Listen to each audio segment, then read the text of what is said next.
अभी उठा ले का दुकान में आए बुझलिए तो का कहलो हन दवाई की दुकान में एक आदमी आए ठीक बा तो ई बात कहता रहन एगो दारू के बोतल दे दारू के बोतल निकाल दे देनी हो सर अब देला के बाद में ओकरा पॉकेट में आटत मार लगा हुए तो तू का कहता रहन के ना झुरा बा ना ना पैंट में पॉकेट बा तो एकरा ले जान तो झाउए लागे ठीक बा मरद ओकरा कहे के पड़ी मरद ओकरा कहे के पड़ी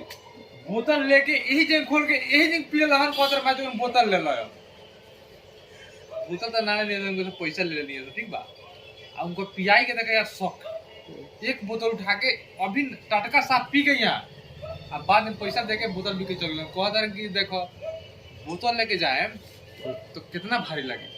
लोग गांव में चार को देखी तो लोग गिर जाए ये दारू पिए हैं तो ई एगो संदेश वो आदमी गला उन कहती कि जहां तू दारू किन रहा वही पी के ओरवा दो कुछ का बता रहा करो जहां दारू किन लो वही पी के ओरवा दो और वो तो भाई पियले खड़ी लगातार ये पी लो